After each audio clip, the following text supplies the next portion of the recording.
올립니다. 아멘. 하나님 말씀 에베소서 3장 5절로 9절 말씀입니다. 에베소서 3장 5절로 9절 말씀, 신약 성경 312면입니다. 신약 성경 312면 에베소서 3장 5절에서 9절까지의 말씀입니다. 말씀을 봉독하겠습니다. 에베소서 3장 5절. 이제 그의 거룩한 사도들과 선지자들에게 성령으로 나타내신 것 같이 다른 세대에서는 사람의 아들들에게 알리지 아니하셨으니 이는 이방인들이 복음으로 말미암아 그리스도 예수님 안에서 함께 상속자가 되고 함께 지체가 되고 함께 약속에 참여하는 자가 됨이라. 이 복음을 위하여 그의 능력이 역사하시는 대로 내게 주신 하나님의 은혜의 선물을 따라 내가 일꾼이 되었노라. 모든 성도 중에 지극히 작은 자보다 더 작은 나에게 이 은혜를 주신 것은 측량할 수 없는 그리스도의 풍성함을 이방인에게 전하게 하시고 영원부터 만물을 창조하신 하나님 속에 감추어졌던 비밀의 경륜이 어떠한 것을 드러내게 하려 하심이라. 아멘. 하나님의 말씀입니다. 하나님께서 우리에게 하늘에 속한 신령한 모든 복을 베풀어 주시고 그 복을 받음으로 말미암아 하나님의 비전이 무엇인지 깨닫게 해주십니다. 그리고 그 하나님의 비전을 받은 자들은 다름 아닌 그리스도의 몸된 교회로 부르심을 받아 예수 그리스도의 부활이 우리의 부활되고 예수님의 권세가 우리의 권세됨을 갖고 사는 사람들입니다. 그런 우리들이 이제 어떠한 부르심 가운데 있냐면 이 세대와 이 세상 가운데의 리더로서 부르심을 받게 되었습니다. 리더라는 것은 어떤 지위 혹은 어떤 그 기술을 가진 자를 의미하지 않습니다. 일반 사회에서도 리더십이라는 그 정의를 어떻게 내리고 있냐면 영향력이라는 정의로 내리고 있습니다. 바로 영향력을 가진 자들이 리더입니다. 자기가 집안에서도 만약에 자녀가 부모에게 영향력을 주고 있다면 자녀가 리더인 겁니다. 요즘 보면 어린아이들도 부모에게 엄청난 영향력을 줘요. 그런 거 보면 아이들이 꼭 리더인 것처럼 보일 때도 있습니다. 그럼에도 불구하고 사실 자녀들은 누구의 영향을 받냐면 부모의 영향을 받게끔 되어 있습니다. 그래서 부모가 리더인 것입니다. 교회에서도 마찬가지죠. 왜 목사가 리더일까요? 성도들이 목사의 영향력을 받기 때문입니다. 목사가 말씀과 기도의 중심으로 된 목사가 있으면 그 교회 성도들이 말씀과 기도에 집중하려고 하고, 목사가 다른 데 관심 가지면 성도들도 그것이 흐트러져서 믿음의 삶을 제대로 살아가지 못합니다. 그래서 목사가 리더십으로 세워져 있는 것입니다. 마찬가지입니다. 이 세상도 하나님의 선한 영향력을 받을 수 있는 유일한 길이 누구냐면 교회인 우리들입니다. 교회인 우리가 하나님의 선한 영향력을 갖고 살아갈 때에 이 세상은 하나님이 어떠한 분이신지를 알게 되고 우리가 전달해 주는 하나님의 선한 영향력으로 하나님께 돌아올 수 있는 기회가 더 주어지게 됩니다. 그렇게 하면서 점점 밖에 있던 이방인들이 이제 그리스도의 몸된 교회의 지체가 되어서 먼저 믿었던 자들이던 나중 믿었던 자들이던 이제 하나가 되어 하나님께 영광을 올려드릴 수 있는 모습으로 세워집니다. 그것이 바로 교회의 모습입니다. 그럴 때 그 교회의 모습은 어떻게 형성이 되냐면 그리스도를 중심으로 하여서 서로 함께 지어져 갑니다. 자, 그러다 보니 교회인 우리들 전체가 이 세상의 리더십을 가진 진정한 리더이고, 바로 그 교회가 그러한 리더의 교회로서, 리더십 가진 교회로서 세워지기 위하여 교회 가운데에는 또한 리더들이 세워지기 마련입니다. 그때 그 리더들은 어떤 의식을 가져야 되냐면 우리가 가지고 있는 리더십이란 다른 리더십이 아니라 일꾼 리더십이라는 사실을 명심해야 됩니다. 리더십도 종류가 여러 가지입니다. 보스적 리더십이 있고 뭐 여러 가지 종류가 있는데 교회 리더십은 한마디로 말하면 일꾼 리더십입니다. 그때 그 일꾼 리더십을 가진 자로서 세워지려면 어떻게 해야 되는가 하는 부분들을 에베소서가 계속적으로 설명을 해주고 있습니다. 바로 그 하나님의 지극히 크신 복이 무엇이, 우리에게 베푸신 그 신령한 복이 무엇인지를 설명해 주시고 교회가 무엇인지 설명해 주신 후에 그 교회가 그리스도를 중심으로 하여 그리스도를 모퉁이 돌로 하여 함께 지어져 가기 위해서는 반드시 교회 안에 리더가 있어야 됩니다. 누가 그 리더여야 하는가? 저는 단연코 말합니다. 기도의 사람들이 리더들이 되어야 합니다. 기도하는 사람들로 인하여 새생명교회가 새생명교회다워져야 합니다. 그런 의미에서 이렇게 금요기도회 가운데에 기도의 일꾼으로 기도의 용사로 부름을 받고 나오는 여러분들이야말로 이 새생명교회의 참된 리더입니다. 원하시거나 믿으시면 아멘 하십시오. 에이 무슨 목사님 농담도 잘하셔. 나는 그냥 교회 왔다 갔다 하는데요. 어쩌다가 오늘 그냥 걸려가지고 금요일날 온 거예요. 주의 뜻입니다. 여러분들을 일꾼 리더십으로 세우시려는 하나님의 부르심인 줄 믿으십시오. 왜냐하면 구원받았다는 것은 리더십으로 부름받은 것과 맥을 같이 합니다. 이따가 보겠지만은요. 그래서 여러분들이 정말 기도하러 나오신 분들은 내가 새생명교회에 선한 영향력, 하나님의 선한 영향력을 주어야 하는 리더로 부르심을 받았구나 하는 사실을 기억하셔야 됩니다. 그럴 때 어떤 그 일꾼 리더십으로서 우리가 다시요 일꾼 리더십을 갖는다는 것이 과연 어떤 모습인가 하는 부분들을 우리가 꼭 기억을 해야 됩니다. 그게 뭐냐면 일단은 에베소서 3장 1절과 2절에서 얘기하고 있는 것처럼 내 부르심을 확고히 할 줄 아셔야 됩니다. 하나님의 부르심, 하나님이 내게 주신 소명을 분명하게 확실히 할 줄 알아야 됩니다. 내가 갇힌 것 같은 상황을 만날지라도 혹은 내가 믿음의 길을 가면서 모함을 받거나 함정에 빠지는 일을 만나도 그 형편과 상황 가운데서 나를 부르신 하나님의 부르심을 확고히 할 줄 아셔야 됩니다. 사도 바울이 그 모습을 가졌던 겁니다. 1절 살짝 여러분들 보시면은요, 사도 바울이 그런 고백을 하죠. 내가 복음을 위하여 이방인을 위해서 그리스도 예수님의 일로 이방인을 위하여 갇힌 자 된 나 바울이라고 얘기합니다. 자긴 분명히 갇혀 있단 말입니다. 감옥에 갇혀 있는 거예요. 여러분, 감옥에 갇혀 있는 게 우리는 사실은 잘 몰랐잖아요. 그런데 코비드 때 우리가 그 밖에도 나가지 말라고 갇혀 있을 때 기억나시죠?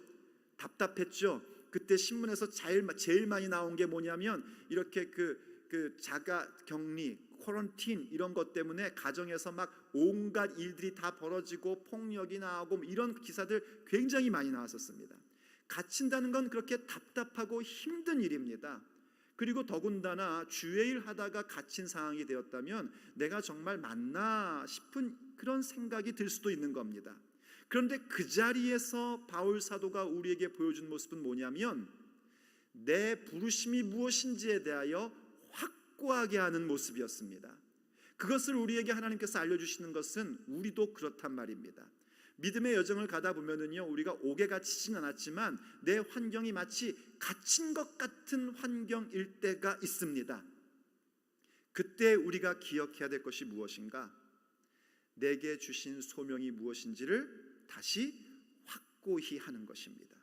모함과 함정에 빠져도 마찬가지입니다. 우리가 다니엘을 한번 살펴봤었습니다. 다니엘은 그야말로 하나님의 소명을 따라 살아가는 사람이었어요. 그가 가지고 있는 소명 가운데 그가 가장 귀하게 여겼던 소명은 무엇이냐면 기도하는 소명이었습니다.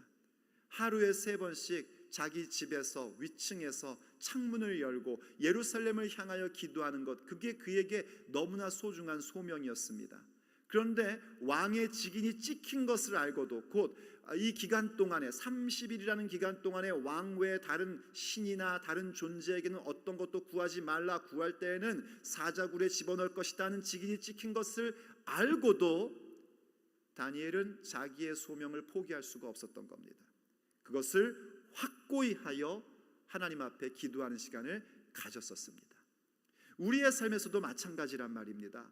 우리가 하나님께 여러 가지의 소명을 받습니다. 저 같은 사람은 말씀 사역이라는 부르심을 받아서 열심히 살고 있고, 또 말씀 사역뿐이겠습니까? 남편이라는 소명도 있고요, 아버지라는 소명도 저는 받았습니다. 여러 가지 소명들을 받았어요. 그 소명을 받고 살아가는데 그 모든 소명 가운데 가장 핵심적이고 중요한 소명은 뭐냐면 성도로 부르심을 받은 소명입니다. 우린 성도라는 소명을 갖고 있다는 사실을 반드시 기억하셔야 됩니다. 성도의 소명을 받았다는 것은 내가 뭔가 스스로 거룩한 자가 됐다는 얘기가 아닙니다. 하나님의 은혜를 받은 자라는 얘기입니다.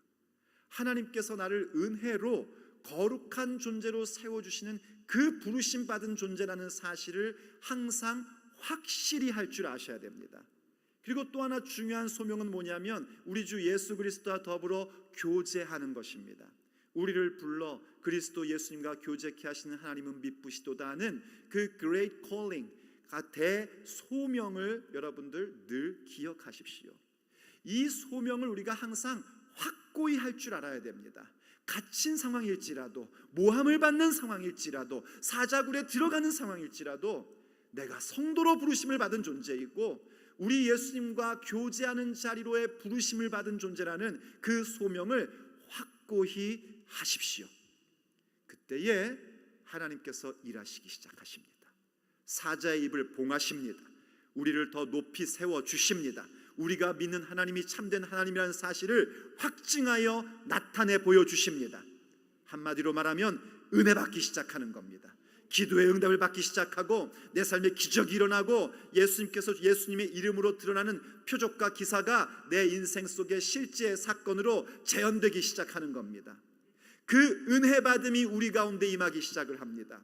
그때에 바로 이 일꾼 리더십을 갖는다는 건 뭐냐면 그 은혜 받음까지도 이 은혜 받음이 나를 위한 정도의 것이 아니라 그것을 넘어서서 너희를 위하여 내가 이 은혜를 받고 있다는 사실을 기억하는 겁니다.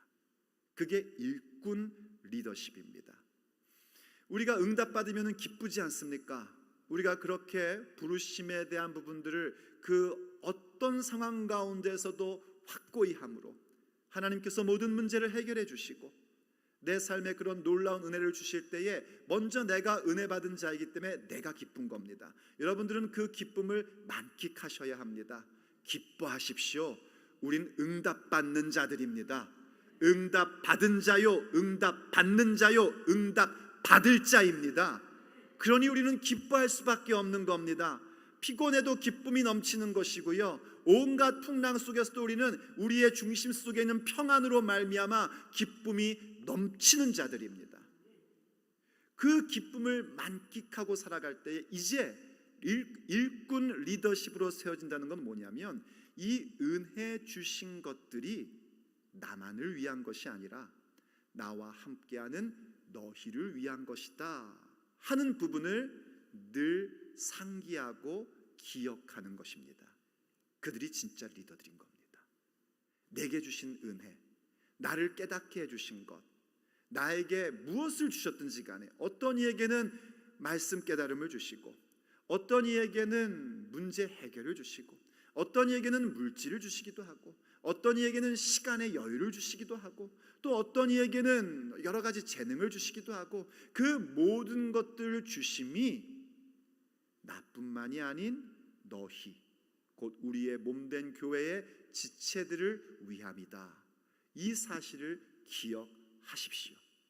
그리고 더 나아가 바로 이 부분들을 여러분들이 계속해서 연습하고 연습하셔야 됩니다.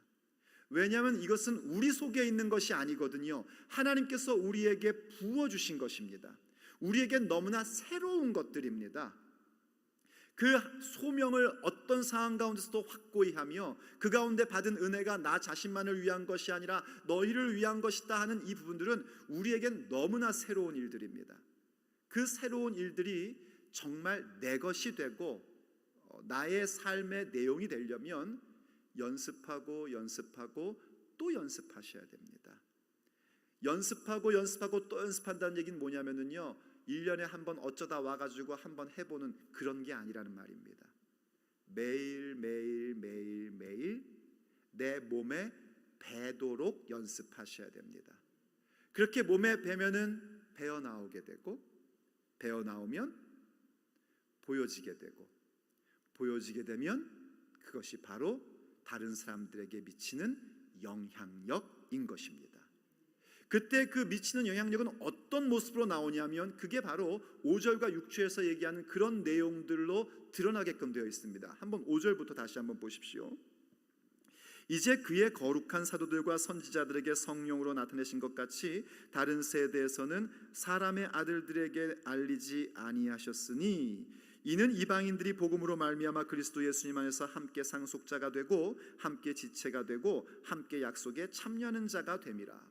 지금 그 연습하고 연습하고 연습하여 몸에 배고 드러나게 된 이 영향력, 이 일꾼 리더십은 어떠한 모습으로 그 표현들이 되기 시작하냐면, 우선 중요한 건 사도들과 선지자들을 통하여 비밀을 나타내심으로 드러나게 됩니다. 이건 그 이전 세대에게는 사람의 아들들에게 주신 것이 아닌 겁니다. 오직 예수 그리스도의 사역을 통하여 세워진 교회, 그리고 그 교회 가운데 세우신 리더십, 사도와 선지자. 이때 선지자는 구약의 선지자를 말하는 게 아니라 신약의 리더 그룹을 얘기하는 겁니다. 신약 교회에서는 지금처럼 목사, 장로 그런 개념은 이제 나중에 좀 후대에 생기게 됐고, 초대 교회에는 사도들이 있었고 그 다음은 선지자였습니다. 이 선지자라는 것은 무슨 이렇게 앞일 마치는 자들을 얘기하는 것이 아니라 문자 그대로 말씀을 전달하는 자들을 의미합니다. 이렇게 사도들과 선지자들이라는 건 한마디로 얘기하면 말씀 사역자들입니다. 말씀 사역자들이 중심으로 되어서 하나님의 그 비밀의 경륜이 전달되기 시작하는 거예요. 그래서 우리가 말씀 사역자를 위해서 늘 기도해야 되는 겁니다. 하나님께서 우리에게 세워주신 말씀 사역자들에게 하나님의 그 놀라운 비밀의 경륜을 깨닫게 해주십시오. 그래서 그들이 우리에게 지혜와 계시의 영으로 말미암은 하나님에 대한 것을 바르게 전달하게 하여 주시옵소서. 그게 우리가 잊지 말고 해야 될 기도의 제목입니다. 그렇게 사도와 선지자라는 교회의 리더십이 세워지는 것을 통하여 교회가 형성되어 가고, 거기에 더불어 무엇을 또 알게 되는가? 그때에 바로 함께 간다라는 부분들이 세워지게 되는 겁니다. 함께입니다. 우리가 일꾼 리더십을 가지고 열심히 하나님의 나라 가운데 연습하며 나갈 때 드러나는 게 그겁니다. 바로 하나님이 세우신 말씀 사역자를 중심으로 하여 우리가 또 함께 세워져 가기 시작하는 겁니다. 말씀 사역자를 중심으로 함께 세워져 간다는 것은 인간 목사를 중심으로 세워져 간다는 얘기가 아닙니다.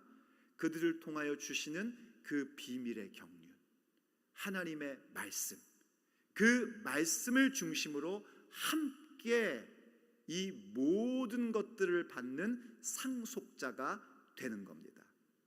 바로 그때에 이제 우리는 무엇을 기억해야 되냐면, 또다시 일꾼 리더십으로서 반드시 기억해야 될 부분들을 보게 됩니다.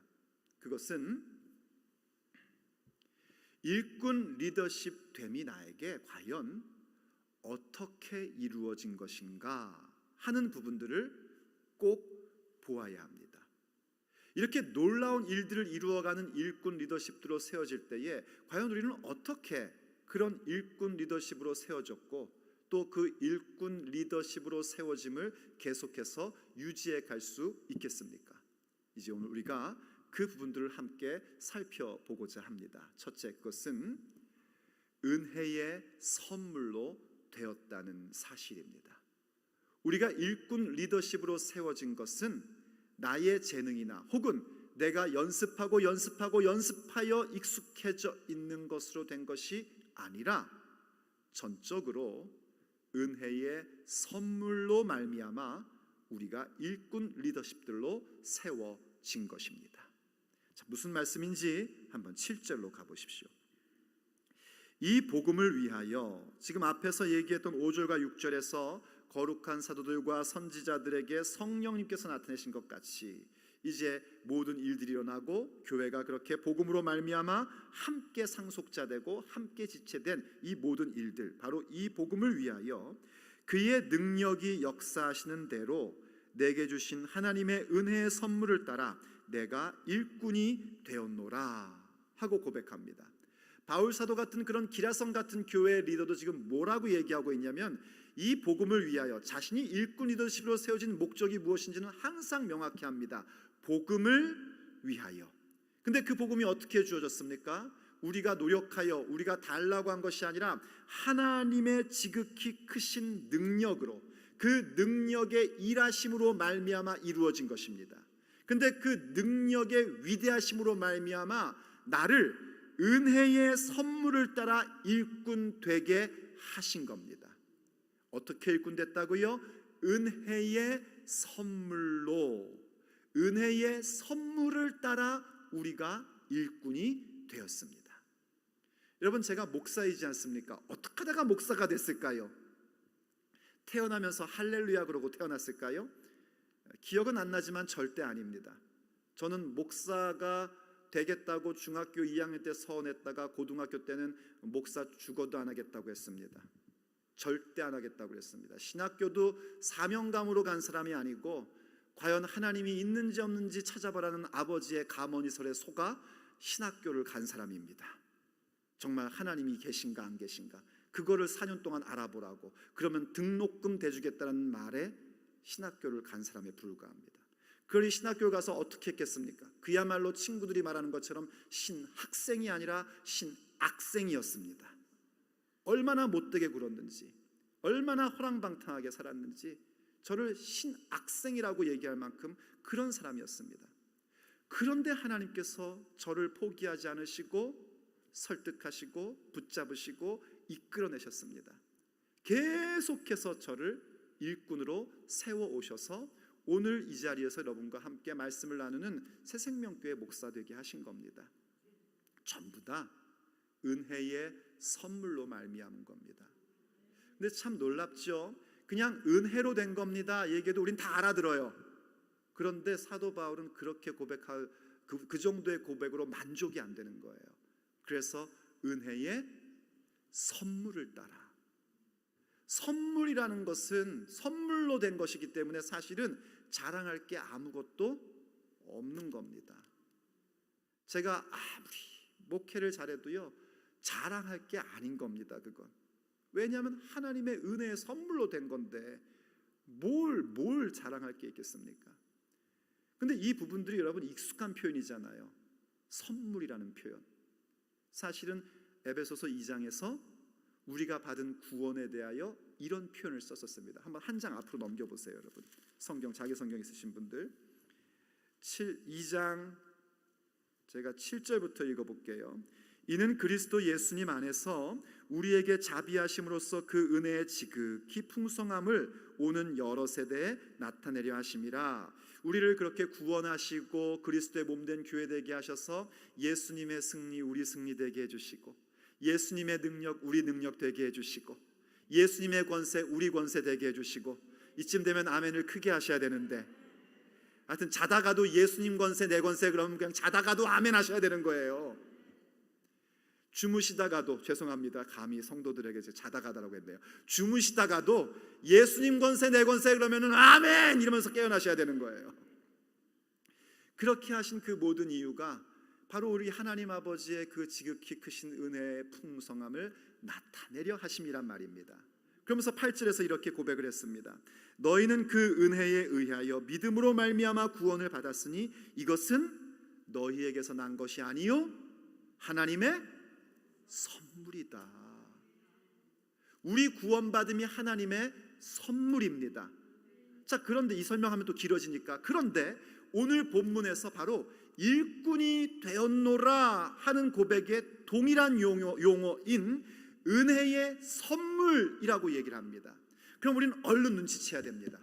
우리가 하나님의 은혜의 선물로 말미암아 구원받았다는 것은 구원받은 동시에 우린 또 무슨 부르심을 받고 있냐면 일꾼의 부르심을 받았다는 사실입니다. 여러분 예수님 영접하셨습니까? 예수님이 여러분의 삶의 구원자여 주인이십니까? 그럼 여러분 예수님으로 말미암아 구원의 선물을 받은 자들입니다. 그럼 그 구원 선물 받았다는 건 뭘 말하는 거냐면 하나님께서 여러분들을 일꾼 리더들로 세우기로 작정하셨다는 겁니다. 그래서 받은 은혜를 가지고 그 은혜를 나누며 살게 되는 거예요. 구원받은 자들은 하나님의 일꾼들입니다. 목사님 저는 못해요. 아니요, 그런 건 없습니다. 구원받은 자들은 일꾼입니다. 그리고 그들에게 하나님께서는 일꾼 리더십을 부여해 주십니다. 선한 영향력을 미치게 하십니다. 그게 하나님의 원하시는 바, 하나님의 계획하신 바인 겁니다. 목사, 장로, 권사, 순장 당연한 것이고 내가 어떤 직분이 없다 할지라도 구원받은 자는 리더십의 부르심을 받은 자들입니다. 그런데 그걸 은혜라고 얘기합니다. 그것도 선물이라고 얘기하는 거예요.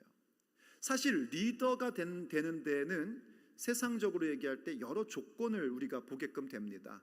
학력, 경력, 열정 이런 걸 살펴보게끔 되어 있습니다. 우리가 담임 목사를 우리가 불러올 때도 그런 거 보지 않습니까? 정말 신학교 나온 사람이야? 어디 뭐 가짜 뭐 이거 아니야? 살펴보는 것이고, 과연 경력이 있어? 살펴보게 되는 것이고, 과연 정말 교회를 이끌 만한 열정이 있어? 그런 거 살펴보기 마련인 겁니다. 그런 것들을 우리가 나쁘다, 아니다 할 이유가 없습니다. 귀한 것들입니다. 중요한 것들이고. 그런데 그것보다 더 중요한 게 있단 말입니다. 사실 사도 바울은요, 이런 뭐 학력, 경력, 열정에 대해서는 둘째가라면 서러운 사람입니다. 한번 빌립보서를 가보세요, 여러분. 그 에베소서에서 몇 장 쪼르륵 넘기면 빌립보서가 나옵니다. 빌립보서 3장 4절부터 읽어보면 이런 말씀이 나옵니다. 성경 없으신 분들은 잘 귀 기울여 들으시면 됩니다. 그러나 나도 육체를 신뢰할 만하며 만일 누구든지 다른 이가 육체를 신뢰할 것이 있는 줄로 생각하면 나는 더욱 그러하리니 하고 얘기해요.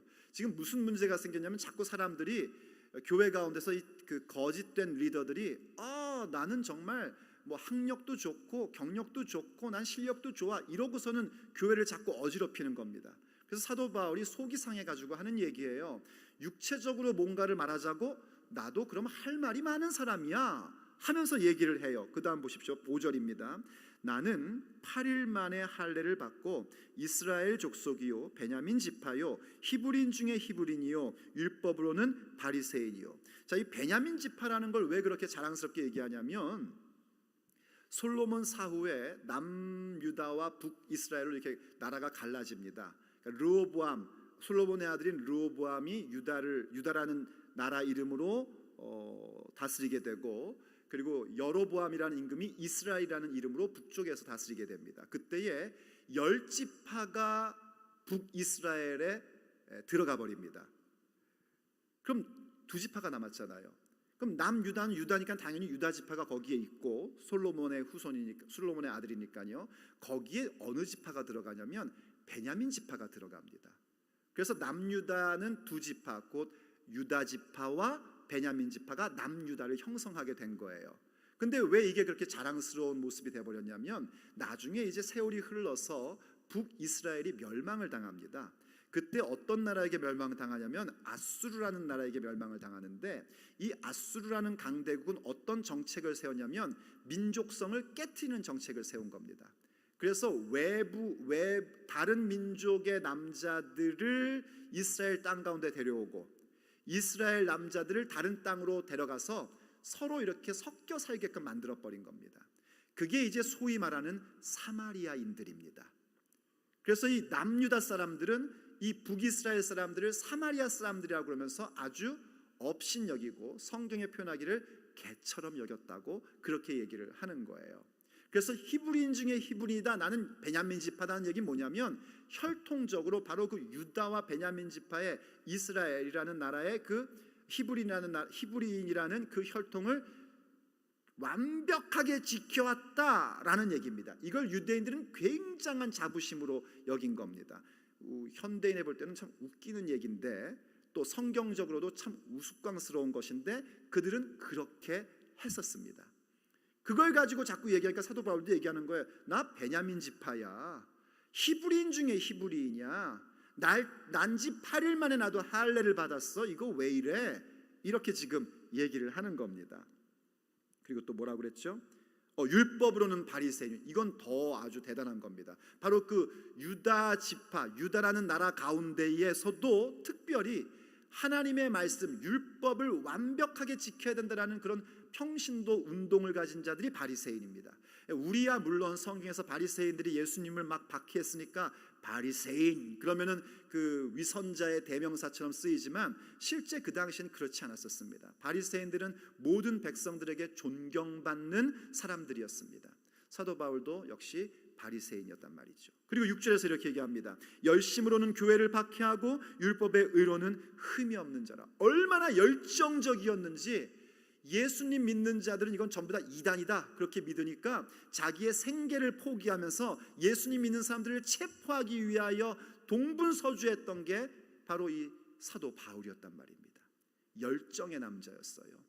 그러니까 우리식으로 얘기하면은 혈통, 학력은 이제 그 사도행전 22장이던가요? 거기에 읽어보면 그런 말이 나옵니다. 나는 가말리엘의 문화생이었다 이런 표현이 나와요. 이 가말리엘이라는 사람은 어떤 사람이냐면 당대 최고의 석학입니다. 석학으로 학자일 뿐만이 아니라 정치적으로는 유다의 관원 가운데 한 사람이었습니다. 거기에서도 얼마나 영향력이 좋았냐면요, 이 유대 관원들이 대제사장을 중심으로 해서 사도들을 전부 다 죽이려고 할 때 가말리엘이 나서서 얘기합니다. 만약 이게 하나님께로부터 온 거라면은 너희들 이렇게 하는 거 하나님을 거역하는 거다. 그냥 냅두면, 이게 사람에게서부터 온 것이면 냅두면 그냥 사라져. 그러니까 하나님 거역하지 마. 이 얘기 듣고 전부 다 꼼짝을 못합니다. 그 정도로 강한 영향력을 가진 석학이었고 정치인이었습니다. 그의 문화생이라는 것은 그야말로 그 당시 최고의 학력을 가진 자라는 얘기예요. 그러니까 사도 바울은 학력, 경력, 혈통, 열정 이것에 대해서 야 우리 교회 담임 목사면 진짜 좋겠다 할 만한 사람이란 말입니다. 이해가 되십니까?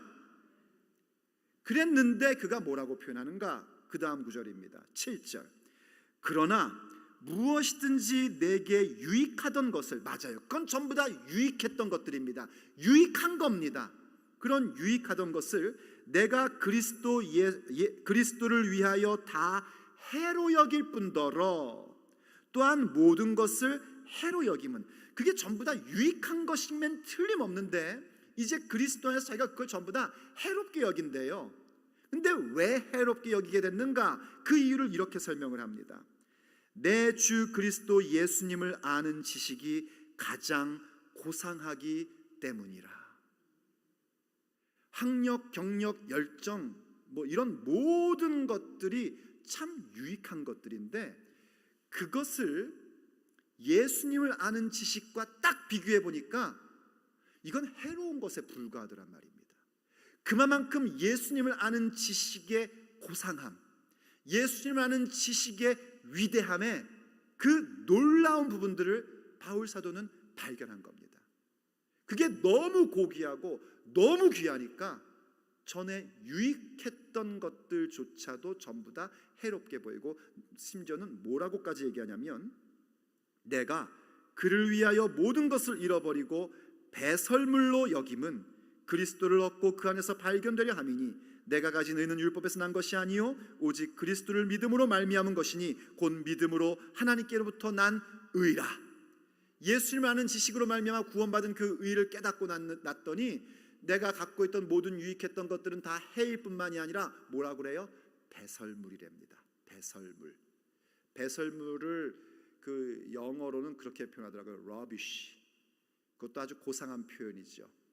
배설물이라는 건 아주 노골적인 표현을 하면 똥을 얘기하는 겁니다. 배설물. 여러분, 배설물은 더러운 거 아닙니까? 그걸 보고 아까워 그러는 분들은 없으시지 않습니까? 제가 가끔 변비 걸리면 그래요. 제 아내가 옆에서 놀리느라고 그 뭐 아깝다고 계속 그렇게 가지고 있어 이러고 저를 놀려요. 하나도 안 아까워요. 그렇죠? 그런 거란 말입니다. 바울 사도가 그 유익했던 것, 모든 사람이 볼 때 정말 귀하고 좋은 것이라 여겼던 것을 배설물까지 여길 수 있었던 것은 그 원인이 다른 게 아니라 그가 받은 은혜의 위대함, 그가 받은 예수 그리스도라는 지식의 그 고귀함, 그걸 철저히 알았기 때문입니다. 그래서 그가 오늘 본문에서 그렇게 고백한 겁니다. 일꾼이 되었는데 이 일꾼됨은 다른 것에서 온 것이 아니라 은혜의 선물을 따라 내가 일꾼이 되었노라. 우리 고백이기를 예수님의 이름으로 축복합니다.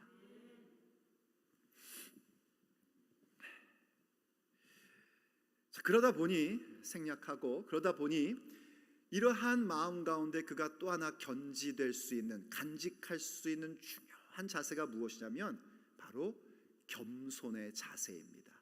그래서 우리가 어떻게 이러한 일꾼 리더십을 얻게 되고 지킬 수 있는가? 바로 겸손의 자세를 지킴으로써 우린 일꾼 리더십을 더욱더 강하게 부여받게 되고 계속해서 지켜나갈 수 있게 됩니다. 겸손의 자세가 중요합니다. 은혜의 선물로 받았다는 사실을 확실히 알기 때문에 이 모든 일꾼 리더십, 이 선한 영향력을 가질 때에 항상 겸손의 자세로 사람들을 섬기고 그 모든 사역을 이루어 갑니다. 자, 오늘 본문 3장 8절로 한번 가보십시오. 이렇게 고백을 합니다. 모든 성도 중에 지극히 작은 자보다 더 작은 나에게 이 은혜를 주신 것은 측량할 수 없는 그리스도의 풍성함을 이방인에게 전하게 하시고. 자, 먼저 볼 건 뭐냐면 바로 사도 바울의 고백입니다. 모든 성도 중에 지극히 작은 자보다 더 작은 나. 그냥 모든 성도 중에 가장 작은 자에도 참 겸손한 것 아니겠습니까? 그런데 그것보다도 더 겸손한 표현을 찾으려고 그는 거기에 비교급을 넣어가지고 모든 성도 중에 지극히 작은 자보다 더 작은 나에게 이 은혜를 주셨다라고 얘기합니다. 여러분, 이거는요 사도 바울이 겸손 떠는 게 아닙니다. 그는 정말 자기 자신을 그렇게 여겼습니다. 그가 그렇게 여긴 모습을 우리는 성경에서 자주 보게 됩니다. 고린도전서에도 보면은요 그가 하나님 앞에서 자기가 사도들 가운데 가장 지극히 작은 자다라고 얘기를 하고요. 오늘 본문에서 이렇게 성도들 가운데 지극히 작은 자 중에 더 작은 자다라고 얘기를 하고, 또 디모데전서 1장에 가면은요 나는 죄인 중에 괴수다라고 얘기를 합니다. 그게 제가 지금 설명드린 게 뭐냐면 사도 바울의 서신의 시간적 흐름 가운데 나오는 표현입니다. 세월이 가면 갈수록 자신이 얼마나 부족한 자인지를 더 확실히 발견하는 바울입니다. 그런데 이거는 여러분 경험해 보신 분들은 아실 겁니다. 하나님의 은혜에 깊이 젖어들면 젖어들수록 무엇을 발견하게 되냐면 나의 부족함, 나의 못남이 더 확실하게 보이기 시작을 합니다. 초보 때는 내가 가장 잘하는 것 같습니다. 저도 청년 목회자일 때, 30대 목회자일 때는요 제가 겁나게 잘하는 줄 알았습니다. 그래서 누가 잘못하는 거 보면은 막 심판자 노릇하려고 했고 실제로 그랬던 적도 부끄럽지만 있었습니다. 지금 55세의 나이를 향한 중년의 목사로서 그때 제 모습을 보면은요 정말 얼굴이 화끈해집니다. 왜냐하면 그동안에 하나님께서 저에게 베푸신 은혜 가운데 제가 깨닫는 게 뭐냐면은요, 제가 사도 바울만큼 나는 죄인의 괴수입니다 까지는 사실은 얘기를 못하겠지만 저는 정말 성도 중에서도 지극히 작은 자라는 고백은 나옵니다. 제 중심의 고백으로 말입니다. 성도들 보면, 여러분들 보면 어떨 때는 정말 놀라워요. 아니 어떻게 이 시간에 나와서 기도하실 생각들을 하세요? 집에서 주무시고 쉬셔야 되는데. 주일날 날씨 좋을 때 예배들 나오시는 거 보면 정말 신비로워요. 아니 어떻게 그 좋은 날 예배당을 나오세요? 그렇지 않습니까? 정말 놀랍습니다. 어떻게 그렇게 하나님 앞에 헌신하고 하나님 앞에 봉사하고 하나님 앞에 모든 것을 드리려는 그런 마음으로 나옵니까? 정말 놀랍다라는 말밖에 나오지가 않습니다. 저는 그냥 목사이지 않습니까? 가끔씩은 그런 생각도 해요. 하나님께서 나를 왜 목사시키셨을까? 목사 안 시키면 이거 예수님 안 믿을 것 같아서 목사시키셨나? 이런 생각도 들 때가 있어요. 근데 이러한 생각들이 가면 갈수록 더 또렷해집니다. 그 얘기는 무엇을 반증하는 거냐면 지금도 하나님께서 제게 계속해서 그 은혜의 선물을 베풀어 주고 계신다는 사실입니다. 그야말로 그것도 하나님의 은혜입니다. 그래서 바울 사도가 이런 고백했던 거, 우리가 좋아하는 고백 있지 않습니까? 고린도전서 15장 9절에 나는 사도 중에 가장 작은 자라 나는 하나님의 교회를 박해했으므로 사도라 칭함받기를 감당하지 못할 자니라. 그러고 고백을 했습니다. 사도 중에 가장 지극히 작은 자다. 에베소서보다 먼저 쓴 편지입니다. 그래서 그렇게 표현을 했는데, 그런데 10절에서 이렇게 얘기합니다. 그러나 내가 나 된 것은 하나님의 은혜로 된 것이니 내게 주신 그의 은혜가 헛되지 아니하여 내가 모든 사도보다 더 많이 수고하였으나 내가 한 것이 아니요 오직 나와 함께 하신 하나님의 은혜로라.